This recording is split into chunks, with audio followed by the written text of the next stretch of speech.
पहाड़ समाचार आप देख रहे हैं, आपके साथ मैं हूं चांदनी वर्मा। और चलिए बात करते हैं, उत्तराखंड में भी कोरोना के आंकड़े लगातार बढ़ रहे हैं। पिछले 24 घंटे की अगर बात करें तो राज्य में कोरोना के 32 नए मामले सामने आए हैं, जिसके बाद प्रदेश में कोरोना के मरीजों का जो आंकड़ा है 2823 हो चुका है। राज्य में कोरोना जो मरीज है उनकी रिकवरी रेट जो है वो 71.77% बताई जा रही है। और अब तक 2018 कोरोना के मरीज ठीक होकर जा चुके हैं, जबकि 38 मरीजों की कोरोना से मौत हो चुकी है। एक्टिव केस की अगर बात करें तो उत्तराखंड में 749 एक्टिव केस है। कंटेनमेंट जोन की अगर बात करें तो देहरादून में 29 कंटेनमेंट जोन है, जबकि हरिद्वार में 69, टिहरी में 10, ऊधम सिंह नगर में 3 है और उत्तरकाशी में 1 कंटेनमेंट जोन है। तो बड़ी खबर इस वक्त की, और संवाददाता सुरेंद्र दसीला हमारे साथ जुड़ गए हैं। सुरेंद्र, अगर बात करें यहाँ पर तो लगातार मामले बढ़ते जा रहे हैं। 24 घंटे में भी अब जो आंकड़े आ रहे हैं वो काफी चौंकाने वाले आंकड़े हैं। देखिए, बहुत ज़्यादा पैनिक सिचुएशन नहीं है। अन्य राज्यों से अगर तुलना की जाए तो उत्तराखंड की स्थिति काफ़ी बेहतर है, क्योंकि 71 का रिकवरी रेट है और जो बहुत अच्छे रेट में है। वो जो भारत का रेट है, भारत सरकार का जो पूरे सभी राज्यों का जो रेट है रिकवरी रेट, उससे बेहतर इस समय उत्तराखंड का रिकवरी रेट है। और 24 घंटे में 32 मामले सामने आए हैं, जो पहले की तुलना में फिर भी बहुत अच्छी खबर है, क्योंकि डिस्चार्ज होने वाले लोगों की संख्या बहुत ज़्यादा है। भले ही मामले 2700 से ज़्यादा हो चुके हैं, लेकिन आपको बताएं कि प्रदेश में 2000 से ज़्यादा डिस्चार्ज हो चुके हैं, यानी ठीक हो चुके हैं। और ये एक अच्छी खबर है। जो डबलिंग रेट अभी तक करीब 15 से 20 दिन हुआ करता था 2 हफ्ते पहले, वो अब 1 महीने से ज़्यादा हो चुका है। तो ये कहीं ना कहीं अच्छी खबर इसलिए भी है क्योंकि कम्युनिटी स्प्रेड का कोई मामला प्रदेश में अभी नहीं है। देहरादून में खतरा जरूर बढ़ रहा था, लेकिन जिस तरीके से सरकार और स्वास्थ्य विभाग ने जो फैसले लिए, जो कदम उठाए, उसके बाद इस ओर बड़ा फायदा हुआ है। जो देहरादून की सब्जी मंडी है उसमें चेन ब्रेक हुई है। इसके अलावा कुछ और मामले सामने आए थे जिसमें ट्रैवल हिस्ट्री नहीं थी, वो सभी जो मामले हैं उसके बाद फिर दूसरे मामले सामने नहीं आए हैं। तो ये कहीं ना कहीं एक बड़ा फायदा हुआ है, एक अच्छी खबर है प्रदेश के लिए। हाँ, ये जरूर है कि जो प्रवासी बड़ी संख्या में प्रदेश में आते हैं, उनके आने के बाद ये आंकड़ा लगातार तेजी से रहा है। लेकिन बीते 2 हफ्तों में प्रदेश में जो संक्रमित मरीज हैं उनकी संख्या कम हुई है। तो ये उत्तराखंड के लिए एक अच्छी खबर जरूर है। बिल्कुल, यहाँ पर सुरेंद्र, ये अच्छी खबर है और राहत भरी खबर है यहाँ पर, क्योंकि जो मरीज है वो ठीक होते जा रहे हैं। यहाँ पर रिकवरी रेट जो है वो काफ़ी अच्छी है। यहाँ पर अगर बात करें, यहाँ पर कंटेनमेंट जोन को लेकर अगर बात करें तो वहाँ पर अभी भी पाबंदियाँ जो है वैसी नज़र आ रही हैं। देखिए, कंटेनमेंट जोन को लेकर पहले जो निर्देश जारी थे उसके मुताबिक किसी भी क्षेत्र में अगर कोई व्यक्ति पॉजिटिव पाया जाता था तो उस क्षेत्र को कंटेनमेंट जोन बनाया जाता था। देहरादून में करीब 29 कंटेनमेंट जोन है और हरिद्वार में करीब 69 कंटेनमेंट जोन है। लेकिन अब कंटेनमेंट जोन को लेकर नए निर्देश जारी हो चुके हैं कि 1 मामले के बाद कंटेनमेंट जोन नहीं किया जाएगा, क्योंकि ऐसे में दिक्कतें ज्यादा हो रही हैं। हालांकि ये जरूर है कि कंटेनमेंट जोन करने का एक फायदा ये भी होता है कि कम्युनिटी स्प्रेड को रोका जा सके, इसी के लिए बड़ा कदम उठाया जाता है। और स्वास्थ्य विभाग का भी ये कहना है कि कंटेनमेंट जोन करने के बाद जो नतीजे आए हैं वो अच्छे हैं। कम्युनिटी स्प्रेड को रोकने में बड़ी कामयाबी जरूर मिली। बिल्कुल, ये अच्छी भी खबर है यहाँ पर, क्योंकि मामले लगातार बढ़ रहे हैं। उसको देखते हुए जो गाइडलाइंस बनाई गई हैं, नई गाइडलाइंस जो आई हैं, उन्हें फॉलो करना बहुत जरूरी है। आप सुरेंद्र, आप हमारे साथ बने रहिएगा, आगे भी अपडेट अभी लेते रहेंगे। बात उत्तराखंड में बारिश की चेतावनी है। नैनीताल और पिथौरागढ़ में भारी बारिश की संभावना है। देहरादून समेत सभी जिलों में हल्की बारिश की संभावना यहां पर जताई गई है। तो मौसम विभाग ने बारिश की यहां पर संभावना जताई है। नैनीताल पिथौरागढ़ में भारी बारिश की चेतावनी जारी की गई है। देहरादून समेत सभी जिलों में हल्की बारिश की संभावना है। तो देखिए, उत्तराखंड में मौसम विभाग ने अलर्ट जारी किया है। संवाददाता सुरेंद्र दसीला लगातार हमारे साथ बने हुए हैं। सुरेंद्र, अगर बात करें तो मौसम का मिजाज तो बदला ही है, साथ में मौसम विभाग ने भी अलर्ट जारी किया है। बिल्कुल, देखिए, प्रदेश में मानसून दस्तक दे चुका है और उत्तराखंड के कुमाऊं और गढ़वाल दोनों ही जगह बारिश को लेकर अलर्ट भी जारी किया गया है, क्योंकि उत्तराखंड में मानसून का जो सीजन है वो कहीं ना कहीं दिक्कतों भरा रहता है। इसलिए खास तौर पे नैनीताल, पिथौरागढ़, चंपावत, रुद्रप्रयाग, चमोली, ये ऐसे जनपद हैं जिनके लिए अलर्ट जारी किया गया है। भारी बारिश हो सकती है। जो निचले क्षेत्र हैं, ऊधम सिंह नगर, हरिद्वार, देहरादून, इन क्षेत्रों में हल्की से मध्यम वर्षा हो सकती है। लेकिन पहाड़ में अक्सर हल्की से मध्यम वर्षा में भी बहुत नुकसान होता है, इसीलिए ये अलर्ट जारी भी किया गया है। हालांकि देहरादून और उसके आसपास के क्षेत्रों में अभी उस तरह से मानसून की बारिश नजर नहीं आ रही है, लेकिन मौसम विभाग का ये कहना है कि अगले 3 से 4 दिन प्रदेश के सभी क्षेत्रों में बारिश रहेगी। जो अति संवेदनशील क्षेत्र हैं वहाँ एसडीआरएफ की टीमें अलर्ट की गई हैं, एसडीआरएफ की टीमें पहले से डिप्लॉय की गई हैं। प्रदेश में 3 एनडीआरएफ की टीमें भी हैं, अगर कहीं हालात बिगड़ते हैं तो ये टीमें रिस्पॉन्ड करती हैं। बिल्कुल सुरेंद्र, यहाँ पर ये भी है कि बारिश होने की वजह से तमाम समस्याएं भी सामने आती हैं, तो क्या बारिश होने की वजह से क्या डेंगू का जो खतरा है वो भी यहाँ पर दिखेगा क्या? देखिए, डेंगू के लिए सभी तरह की तैयारियां की गई हैं। अगर डेंगू का खतरा होता है तो स्वास्थ्य विभाग और प्रशासन की ओर से सभी तरह की तैयारियां की गई हैं। मैं आपको एक बात भी बताऊं कि डेंगू बहते हुए पानी में नहीं होगा, और डेंगू के लिए अगर बारिश बहुत ज्यादा होती है तो डेंगू के मामले थोड़ा कम होते हैं। ये एक राहत जरूर होती है, लेकिन हाँ ये जरूर है कि अगर बारिश होने के बाद कुछ दिन अगर बारिश नहीं होती है, ब्रेक लगता है, तो उस बीच में डेंगू के संक्रमण के रुके हुए पानी में संक्रमण होने के चांसेस ज्यादा होते हैं। इसलिए स्वास्थ्य विभाग और खुद मुख्यमंत्री ने भी बैठकें लेकर पूरा जायजा लिया है, अधिकारियों से उनकी जो पूरी प्लानिंग है उसके बारे में चर्चा की है और निर्देश भी जारी किए थे। चांदनी जी, शुक्रिया इस पूरी जानकारी के लिए। तो देखिए, बारिश की वजह से आपको बता दें मौसम विभाग ने तो अलर्ट किया ही है, और साथ में यहाँ पर यह भी है कि डेंगू के खतरे को देखते हुए प्रशासन जो है वो पूरी तरीके से मुस्तैद है। यहाँ पर सारी तैयारियां जो है वो की गई हैं। और हल्द्वानी से कोरोना से जुड़ी यहाँ जो बड़ी खबर मिल रही है उसका रुख कर लेते हैं, जहाँ पर कोरोना मरीज की मौत हो गई है। मृतक की उम्र जो है 62 साल बताई जा रही है, जो कि बनभूलपुरा का रहने वाला था। हालांकि निजी अस्पताल की ओर से स्वास्थ्य विभाग को सूचित कर दिया गया है। तो बड़ी खबर इस वक्त की, जहां पर अस्पताल की ओर से स्वास्थ्य विभाग को इसकी सूचना दे दी गई है, और निजी अस्पताल में कोरोना पॉजिटिव की यहां मौत हुई है। तो मृतक की उम्र जो है 62 साल बताई जा रही है, जो कि बनभूलपुरा का रहने वाला बताया जा रहा था। और हालांकि निजी अस्पताल की ओर से यहां पर स्वास्थ्य विभाग को सूचित भी कर दिया गया है। तो ये बड़ी खबर है इस वक्त की। देखिए, निजी अस्पताल में कोरोना पॉजिटिव की मौत का मामला जो है वो सामने यहां पर आया है, और 62 साल उम्र बताई जा रही है, और अस्पताल की ओर से स्वास्थ्य विभाग को इस पूरे मामले की जानकारी जो है वो दे दी गई है। तो देखिए, हल्द्वानी में कोरोना पॉजिटिव की मौत का मामला जो है वो सामने यहां पर आया है।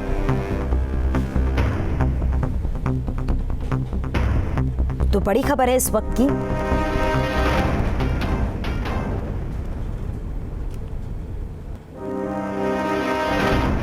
और खबर हल्द्वानी से, जहां शहर में एक बार फिर गुलदार ने दस्तक दी है। उत्तराखंड मुक्त विश्वविद्यालय की दीवार पर गुलदार को देखा गया है, जिसके बाद क्षेत्रवासियों ने जिला प्रशासन और वन विभाग को इसकी सूचना दी है।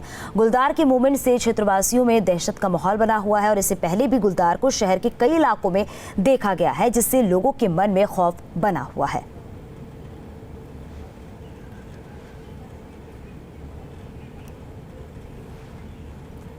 नैनीताल के बैताल घाट में 2 पक्षों के बीच मारपीट हो गई है। विवाद इतना बढ़ा कि दोनों पक्ष शिकायत लेकर थाने पहुंचे। थाने में भी दोनों पक्ष आपस में भिड़ गए।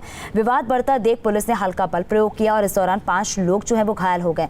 जानकारी के मुताबिक बैताल घाट में स्टोन क्रशर की कैंटीन है। इस कैंटीन चलाने वाले श्याम सिंह का आरोप है कि स्टोन क्रशर में काम करने वाले 4 युवकों ने उनके साथ मारपीट की। आरोप ये भी है कि पुलिस ने मामला दर्ज करने के बजाय मारपीट और बदसलूकी की। उधर पुलिस ने केस दर्ज कर जांच शुरू कर दी है। साथ ही पुलिस ने दोनों पक्षों के खिलाफ लॉकडाउन का उल्लंघन करने का भी केस दर्ज किया है। कल रात को अमीर क्रशर में मेरे भाई के साथ मारपीट की गई, जिसमें उसको उसके चेहरे पर बहुत सारे निशान दिखे चोट के। हम लोग सब थाने में आए थे रात को, और हमसे कहने लगे कि हो गया, जाओ तुम्हारी रिपोर्ट लिख दी और तुम भागो। और उसके बाद जब हमने थोड़ा सा हल्ला करना शुरू किया तो फिर लाठीचार्ज कर दी। बैताल घाट में एक कैंटीन पे 2 पक्षों का झगड़ा हुआ था। झगड़ा होने के बाद दोनों पक्ष जब थाने आए, अपनी अपनी तहरीर दी थी। उसी दौरान उनमें फिर से झगड़ा वहां बढ़ गया और काफी लोग इकट्ठा हो गए। उसके बाद दोनों पक्षों की तहरीर पे मुकदमा कायम कर दिया गया, और चूंकि बड़ी संख्या में लोग वहां इकट्ठा हो गए थे, उस पे भी उन्होंने लॉकडाउन के जो नियम है, हमारे आपदा का टाइम चल रहा है, इसमें जो उल्लंघन किया उस पे भी एक मुकदमा कायम किया गया। खबर टिहरी से है, जहां पूर्व मंत्री और उत्तराखंड जन एकता पार्टी के संरक्षक दिनेश ने यहां पर टिहरी गढ़वाल जिले के जिलाध्यक्ष के रूप में संजय मैठाणी के नाम की घोषणा की है। इस मौके पर धनय ने कांग्रेस और बीजेपी पर करारा हमला भी किया है। धनय का आरोप है कि प्रदेश में कांग्रेस और बीजेपी दल की सरकारें लंबे वक्त से रही है, मगर किसी भी दल ने उत्तराखंड का विकास नहीं किया है। आज भी उत्तराखंड निर्माण की मूल भावना को लेकर कोई भी काम राष्ट्रीय दल पर नहीं कर पा रहे हैं। धनय के मुताबिक प्रदेश से लगातार पलायन हो रहा है, बेरोजगारी बढ़ रही है, मगर सरकार को कोई चिंता नहीं है। और इस मौके पर नवनियुक्त जिलाध्यक्ष संजय ने यह कहा है कि विश्वास से उनको पार्टी से जिम्मेदारी सौंपी है और वे उसे हर हाल में पूरा करेंगे। जन भावना के अनुरूप जनता के बीच में जाएंगे। एक संगठन जो मजबूत संगठन जो होना चाहिए वो उसको हम खड़ा करेंगे।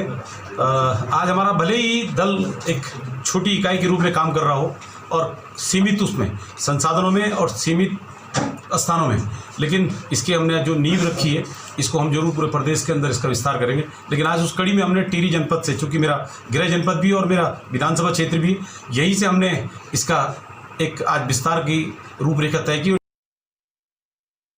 निश्चित तौर पर मुझे एक बड़ी जिम्मेदारी मिली है और हमारी नई नवेली पार्टी है और अब हम ब्लॉक स्तर पर, ग्राम स्तर पर लोगों कार्यकर्ता जोड़ने का काम करेंगे, पदाधिकारी बनाने का काम करेंगे और भ्रष्टाचार की लड़ाई जिस तरह से हम लोग लड़ रहे हैं उस तरह से लड़ते रहेंगे। ब्रेक के बाद अब बात करेंगे उधम सिंह नगर जिले के दरऊ चौक की पुलिस ने एक स्मैक तस्कर को गिरफ्तार किया है। पुलिस ने इसके पास से 10 ग्राम स्मैक भी बरामद किया है, जिसकी कीमत बताई जा रही है अंतर्राष्ट्रीय बाजार में करीब 1 लाख रुपए आकी जा रही है। पुलिस के मुताबिक आरोपी पर हमले भी कई थानों में मुकदमे दर्ज हैं। आरोपी दरऊ गांव का रहने वाला है, जो बरेली से कुमाऊं क्षेत्र में स्मैक की तस्करी करता था।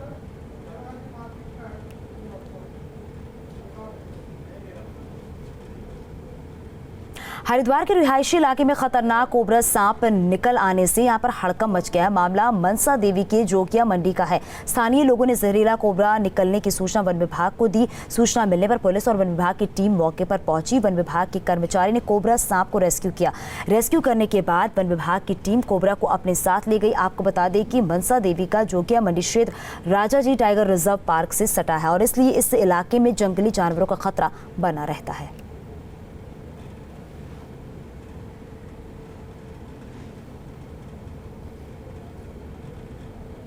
चमोली में पिंडर नदी पर बन रहा पुल कई साल से अधर में लटका हुआ है। सिमरी के पास करीब 4 साल में ये पुल निर्माणाधीन है और इलाके के सैकड़ों गांवों को जोड़ने वाला ये इकलौता पुल है। पुल का काम धीमी रफ्तार से होने की वजह से लोगों को खासी दिक्कतों का सामना करना पड़ रहा है। लॉकडाउन की वजह से मार्च के महीने से पुल का काम बंद पड़ा है। कर्णप्रयाग के एसडीएम ने ठेकेदार को पुल निर्माण के कार्य में तेजी के आदेश दिए हैं। कोरोना वायरस संक्रमण का प्रभाव कम होने और मजदूरों के वापस लौटने के बाद पुल का काम तेजी से शुरू होगा।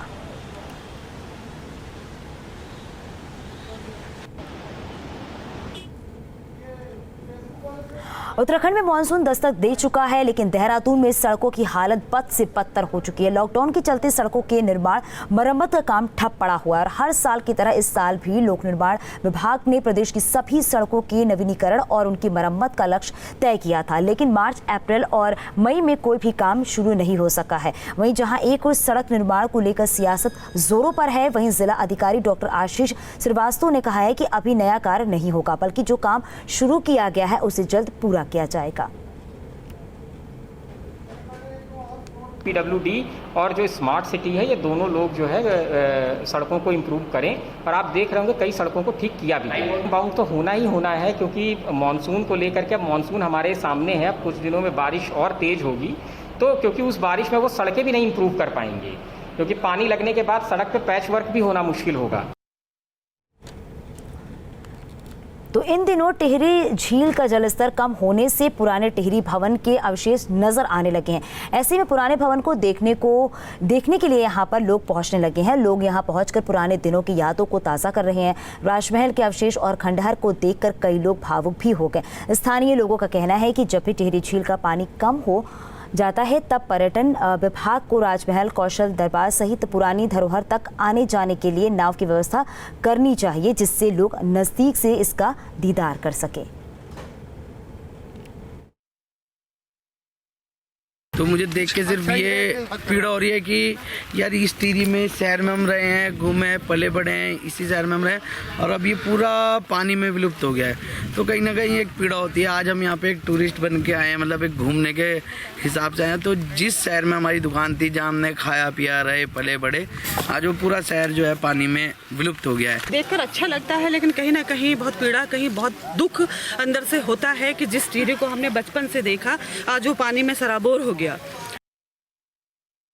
हे विधाता हमने तेरो क्या जिखे, मेरा पितरु के बसाई टिहरी पानी जुगतवे, कह की लगी होली नजर मेरी प्यारी टिहरी ते, राजा को रजवाड़ू डूबी टिहरी की वचैल पैल, इन बड़ी डमा की जेल दी भेड़ी वेगेनी घेल, राजा को रजवाड़ू डूबी टिहरी की वचैल पैल, इन बड़ी डमा की जेल दी भेड़ी वेगेनी घेल। हमारे दांतों लंबी छुट्टी लेके जा, एगे भगत आखिरी टिहरी डूबण लग्यूं चा बेटा, डाम का खातिर हमारे दांतों लंबी छुट्टी लेके जा। और इसी बीच जम्मू कश्मीर से बड़ी खबर मिल रही है, उसका रुख कर लेते। अनंतनाग में आतंकियों से मुठभेड़, एनकाउंटर में 3 आतंकी मार गिराए। सुरक्षा बलों ने इलाके में घेराबंदी की है और इलाके में सर्च ऑपरेशन जारी है। तो बड़ी खबर है इस वक्त की, सुरक्षा बलों ने इलाके को घेर लिया है और अब इलाके में सर्च ऑपरेशन जारी है। तो यहाँ पर आतंकियों से मुठभेड़, एनकाउंटर में 3 आतंकी मार गिराए गए हैं। सुरक्षा बलों को एक बड़ी कामयाबी यहाँ पर मिली है और देखिए किस तरीके से सुरक्षा बलों ने इलाके को घेर रखा हुआ है। इलाके में सर्च ऑपरेशन जारी है।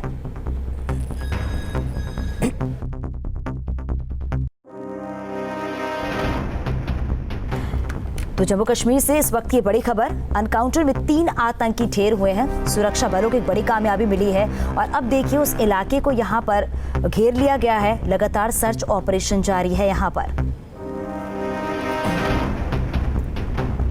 तो बड़ी खबर जम्मू कश्मीर से, जहां पर अनंतनाग में आतंकियों से ये मुठभेड़ हुई है और इलाके में भी सर्च ऑपरेशन यहां पर जारी है क्योंकि 3 आतंकी यहां पर ढेर हुए हैं। सुरक्षा बलों को कामयाबी मिली है यहां पर, जिस तरीके से 3 आतंकियों को ढेर किया गया है। संवाददाता इंद्रीश हमारे साथ जुड़ गए हैं। इंद्रीश, अगर बात करें यहां पर तो अभी इलाके में सर्च ऑपरेशन जारी है और क्या जानकारी मिल पा रही है? जी बिल्कुल, सर्च ऑपरेशन जो है अभी भी जारी है। 3 मिलिटेंट बॉडीज जो हैं वो रिकवर कर ली गई हैं। उनके पास से आर्म्स एंड एमिनेशन भी रिकवर हुआ है। अभी तक उनकी पहचान नहीं की गई है। कल शाम को तकरीबन 8:30 बजे सिक्योरिटी फोर्सेस को टिप ऑफ मिला था कि इलाके में मिलिटेंट्स मौजूद है, जिसके बाद कॉर्डन एंड सर्च ऑपरेशन चलाया गया और उसी दौरान मिलिटेंट्स ने सिक्योरिटी फोर्सेस पर फायर खोला। रात को भी ऑपरेशन कंटिन्यू किया गया और सुबह सवेरे रोशनी आते ही जहां पर मिलिटेंट्स छुपे हुए थे उस जगह को ही उड़ा दिया गया। 3 मिलिटेंट बॉडीज रिकवर कर ली गई है।